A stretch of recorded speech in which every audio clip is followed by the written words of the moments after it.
নমস্কার বন্ধুরা, আমার আর একটি নতুন ব্লগে আপনাদেরকে স্বাগত জানাই। আপনারা সকলে আশা করি ভালো আছেন। আপনারা যদি আমার চ্যানেলে নতুন হন, আমার চ্যানেলটি সাবস্ক্রাইব করে বেল আইকন প্রেস করবেন এবং কমেন্ট করতে ভুলবেন না। বন্ধুরা, আজ আমি আপনাদের সম্পূর্ণ নিরামিষ পদ্ধতিতে অতি সুস্বাদু পটল আলুর কোরমা রেসিপি দেখাবো। প্রথমে পটলের অর্ধেক খোসা ছাড়িয়ে 2 টুকরো করে নিন। এরপর আলুগুলোকে ডুমো ডুমো করে কাটবেন। এরপর আমরা কিছু মশলা রেডি করে নেব।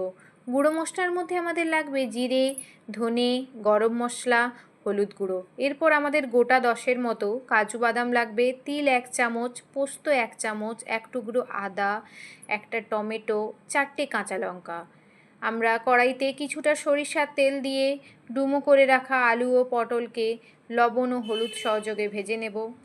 কড়াইতে 1 চামচ তেল দিয়ে একটা গোটা শুকনো লঙ্কা, 1 চামচ জিরে, গোটা গরম মশলা সহযোগে ফোড়ন দেব।